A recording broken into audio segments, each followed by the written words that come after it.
Welcome to the STARS program, seniors taking active roles in society.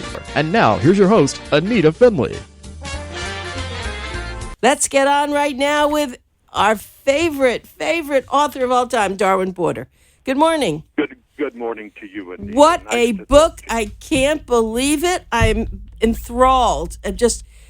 I'm not eating. I'm not doing anything. I'm just reading the book. Well, actually, it is actually two books in one, in the sense that before he came down the escalator in June of last year to talk about a Mexican rapist, he was worthy of a book just in the life he had already led, which was fascinating. And then the people who published the book, of course, wanted to follow this past year's campaign, which almost everyone agrees there's never been a campaign like this before. Ever. In fact, I think about what did the Bushes do at home? I mean, they must be going berserk, as well as Romney. These people, I guess they're just like in Never Never Land. Yes, well, they belong to a long-faded America. It's a new day out there. And now I've been warned, as if I needed to be warned, that I'm going to be massively consumed by trolls. And now, I wrote a book on Norway for 30 years, and trolls were dark monsters who lived in mountains. But trolls have taken, I don't know if you're familiar with the new term, but trolls are the people who post things on the web. They say in fact, someone say the web is now a sociopath. It's a tool. It's a cesspool of aggression and violence. And I just want to review some of the things that, of course, I am long prepared to be attacked. Ever since I started publishing when I was a teenager in Miami, I've been attacked. But it's a new day now. The attacks for some vulnerable people, particularly teenagers, have led to suicides. But the web is an instrument of such violence and hatred. And then you also get wonderful things, too. I just want to go through a few things. There's a new term, too, called, I had never heard of it, called doxing. Oh? D-O-X-X. And Trump himself indulged in some doxing. Now, doxing is when you publish personal data, like people's bank accounts and social security numbers. It's a way of getting back at them. And when Senator Lindsey Graham of South Carolina attacked Trump, he then published his cell phone number on TV. Oh, great. And, of course, he was inundated. And then the Trump supporters then started some of the most vile attacks on Lindsey Graham, and it got really personal, like, why have you never married? Every other candidate running for president is married. Why aren't you married? And then they took off from there. But like Lindsey Graham and I would both say, this is not our first time at the rodeo. Yeah, well, I hope that you will now get that fantastic dog you used to have. I hope you're considering getting something like that at your house. Well, not yet. Okay. It takes a while, you know. Okay. And, but I've been now, I personally, I don't have Facebook or Instagram. I have just bowed out of all of that. I never participated in that. And, I mean, there are websites out there devoted to me, but they're not mine. And often I don't even read them anymore. I don't think they do me any good, so I just sort of ignore them. And Truman Capote once told me, he said he was always being attacked. He said, I take the old Arab proverb, the dogs bark, but the caravan moves on.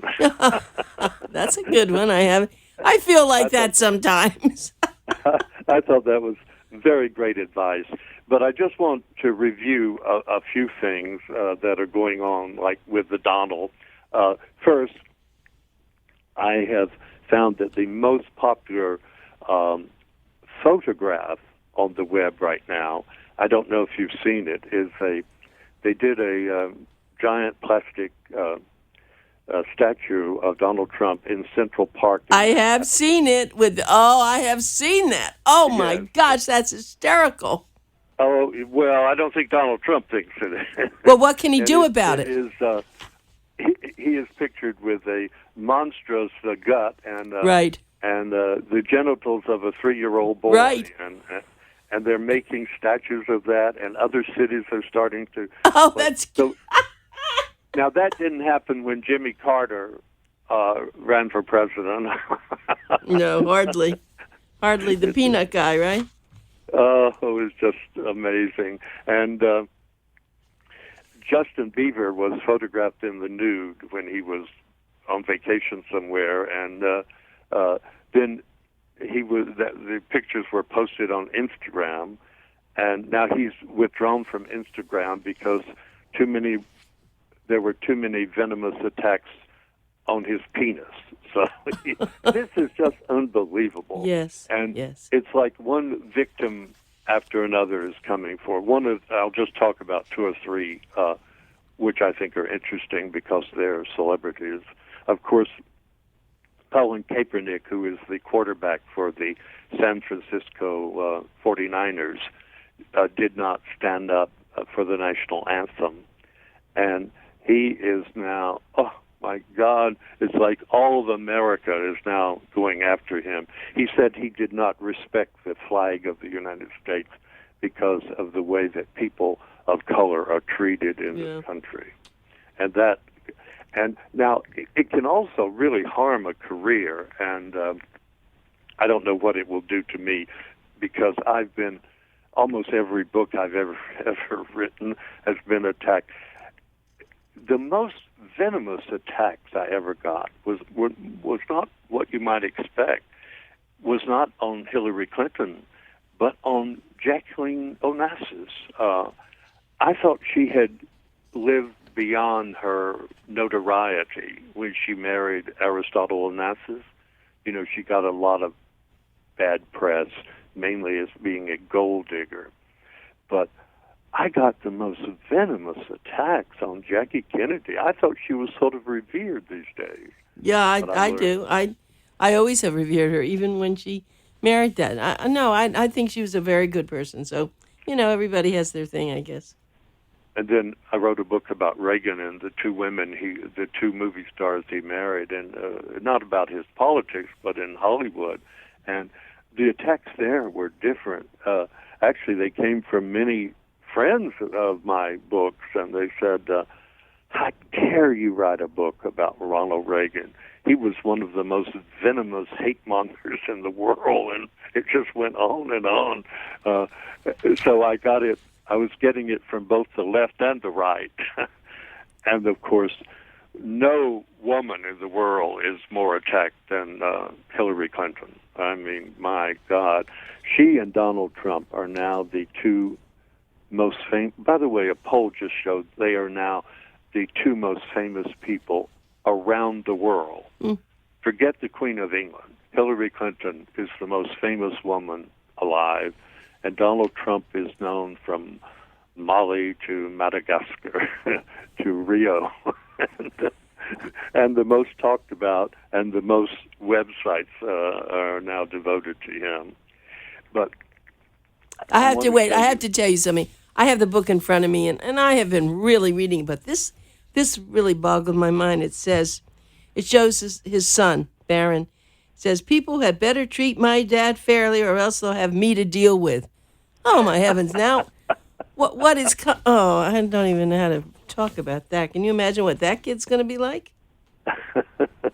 Well, he certainly has 2 colorful parents, and in fact, his mother, Melania, is making the news lately. I don't know if it's been carried in your papers, but she just filed a $150 million lawsuit against the Daily Mail.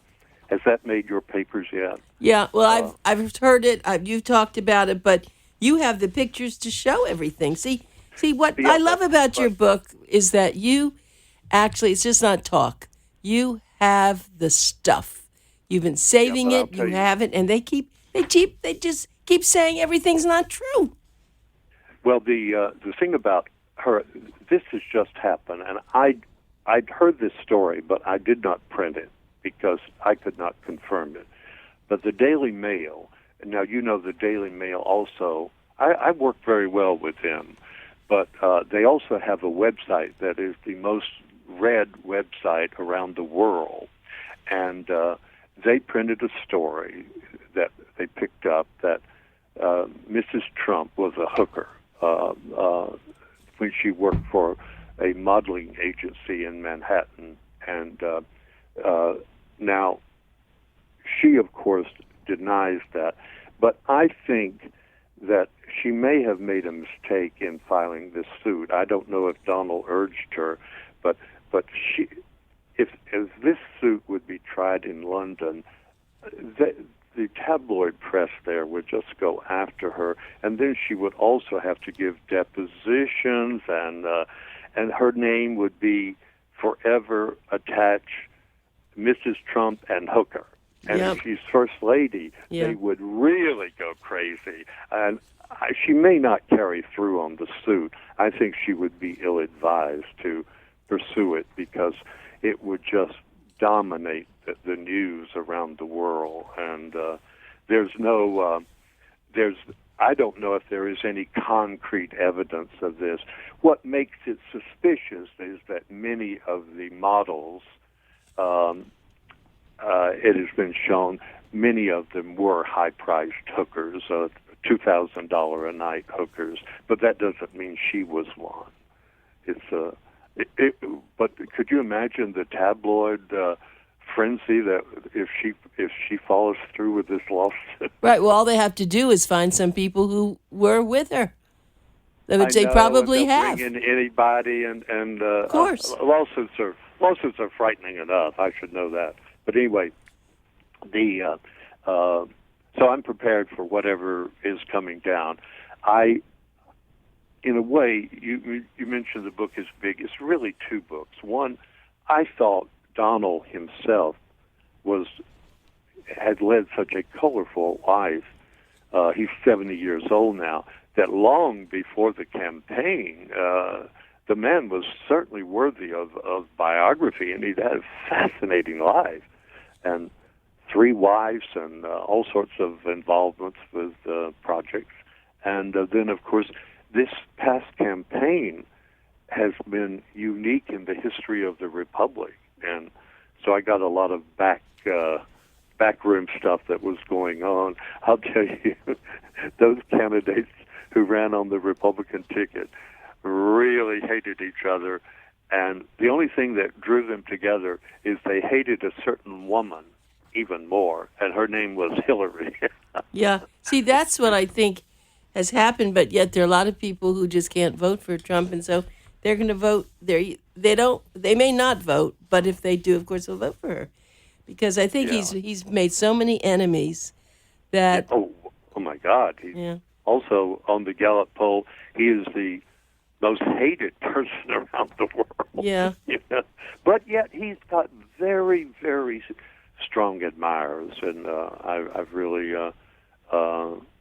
I ran a quote from Meryl Streep, who was paying respect for those admirers and their belief, although she is a very strong supporter of Hillary. Right. As is Cher. Cher's been with her everywhere. Yes, Cher. Dear Cher. I always loved her. But I want to show you, though, one thing about these trolls. This can affect a career, and it's happening right now.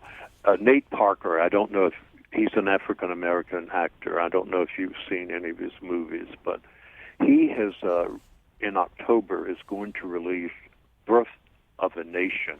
Now, Birth of a Nation was the famous pro-KKK movie that D.W. Griffin ran about the South years ago, and it's still one of the most controversial films ever made. But this Birth of a Nation is quite different. It's about that slave rebellion led by Nat Turner in Virginia in 1831. And Parker directed, produced, and stars in the movie. Now, as you remember, last year, the Oscars were badly attacked for not nominating any African-American actors. And so Al Sharpton and various others have been promoting this film as a black actor's best chance to win an Oscar. But with the cybernet bullies have gone to work, I'll tell you, if you step up in the public now, you have to have a past as clean as Mother Teresa is going to be given sainthood, I hear. And so his 1999 rape charges have all been making the press. Now, he was, in 1999, he and a roommate were charged with rape of taking advantage of a woman who had passed out. And now, eventually, Parker and his friend, Parker was acquitted, although there was a cash payment. And the young woman was sort of disgraced and dropped out of school and later committed suicide. So all this story is now coming out again, and even, in fact, I have a column now here written by this African-American woman professor, and she says she will not go see the movie, although it's of a worthy subject. So it's bringing up the what's called the Bill Cosby syndrome, whether can you separate the actor's work from the actor's private life. And in the case of Cosby, the public is not separating the two. In fact, his show, which was once, he was called the Father of America, the Cosby Show has been yanked from reruns, and his personal appearances have been canceled. So here was one case where the art and the artists were not separated. So we'll see what's going to happen when Birth of a Nation opens in October. I hear it. People who saw it at the Sundance Film Festival says it's a very powerful film. But Parker is really taking a beating in the press, and they're even digging back into his past interviews now, and many of them are homophobic. For example, he said, "I would never play a gay actor because it's my job to preserve the dignity of a black man." Well, a minority attacking another minority, particularly in Hollywood, will not get you any votes at the Academy. I don't think so. I wanted to tell you something. I was amazed at the Rosie O'Donnell. Oh, my God, Rosie O'Donnell and what's going on with them. That's just amazing, isn't it? You mean Rosie O'Donnell and Trump? Yeah. Yes, they had a fantastic feud. In a way, Rosie started that because... in fact, I was watching The View. I turned it on while I was having coffee one morning, and when she was on The View, she did this brilliant impersonation of Trump, even sweeping her hair into the... I mean, she is a very funny woman. Yes. And, of course, he then, you don't attack Donald without getting attacked. I hope he doesn't view my book as an attack on him. I have tried to be fair in the sense that I have not written a pro-Trump or an anti-Trump book. I've written a reporter's book, and by that I mean I reported what happened. It's not an opinion book. In fact, I don't think I have ever really given an opinion of Trump, but it's what people said, what people did, and what happened, and. But there are many, pro-Hillary's or anti-Hillary's books, and I don't approach a subject that way. I'm still a reporter who started out as a Miami Herald years ago. Yes, I know. And I was wondering how large your warehouse is to have been able to save all these things for so many people. Well, the answer to that is...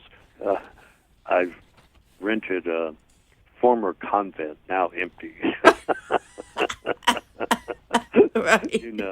Well, and I started, believe it or not, collecting data on celebrities. I must have known in 1947 what I wanted to do, and I started collecting celebrity data. In fact, ever since 1966, Donald Trump fascinated me. I first heard of him when he appeared at the opening of the Verrazano Bridge in the 60s with his father, Fred Trump. And I immediately, I viewed him back then as what he was. He was a playboy. He was, I once wrote an article about him. I called him the Hugh Hefner of Manhattan. Right. And I must say, he did attract many, many beautiful women. And then, I followed him through all those pageants and the beauty pageants and the controversies, and I watched how he changed the skyline of Manhattan. Many of his dreams fell through, as I document in the book. He wanted to build the tallest building in the world. But, a lot of the city people in Manhattan, the politicians, were against him. So he's a battle-hardened veteran. He really is. I do have a question about you about this. Was Donald actually fired from The Apprentice? Was who? Was Donald Trump fired? Was Donald fired? Well, yes, because wouldn't that be ironic? The man who shouted, "You're fired." Yeah. Well, NBC decided that he had become too controversial, and they replaced him with Arnold Schwarzenegger, right? Who needs a career boost right now. And that, I don't mean to be disrespectful of Arnold, but he does. And so they said no. He had a choice. He could run for president or continue to host The Apprentice. And we all know this choice he made. Right. So, although there is speculation that if he loses the presidency, there have been many, many stories out now that he's facing any number of offers on television to come back with a very different show. I was thinking he would just buy one of the networks and have his own network. He may become a commentator on Fox News. Of course, if it's still around. But his name though has been blackened in many quarters, and the Trump businesses are now off around the world. They've lost a lot of patronage, and we'll be off the air soon. But his biggest thing that he's opening now is a Trump hotel about 10 blocks from the White House. So we'll see how that goes. But now he did take over, I guess, a historic building, and he's doing something. Is that right down the street from the White House? Yes. Isn't that what you're talking about? Yeah, we'll see whether Democrats will check into that hotel. It certainly will be the most convenient if you're doing business with the White House or the Capitol, but we'll just see how it goes. I don't know the marketing power of his name, but all that lies in the future, and I'm sure some other author will document the post-election Trump. It will not be me. No, you got to have a life. But I have one more question before we go. How do people buy your book? It's called Donald Trump, the Man Who Would Be King. Do they get it on Amazon? Yes, and Barnes & Noble, and the e-book version has just come out. Okay. So I think it'll be on a lot of sites, and the only thing that I don't want to hear, I can deal with the trolls, I can deal with the anti-Trump people. The only thing I don't want to hear is from Donald. Oh, right. Well, that's going to happen. There's no doubt. But I have heard the names that he has called other people who have written about him. Oh, yeah, just stand in line. But I do have to say to everybody, some cannot be said on radio. No, I understand. Now, 760-odd pages. I have to tell you, this will be the treat of your life to buy this, read it, whether you like him or not. It is magnificent, everyone. So, Darwin Porter, you did it again. And what did you think? Not all great print. It's filled with more pictures than will ever appear. No one has those pictures. And lots of beautiful women in it. Oh, right. And no one has all those pictures but you. That's what you can go through every page almost. There's more pictures. But congratulations to you and Dan, fourth Prince. Thank you. And we'll talk again. Thank you, Darwin.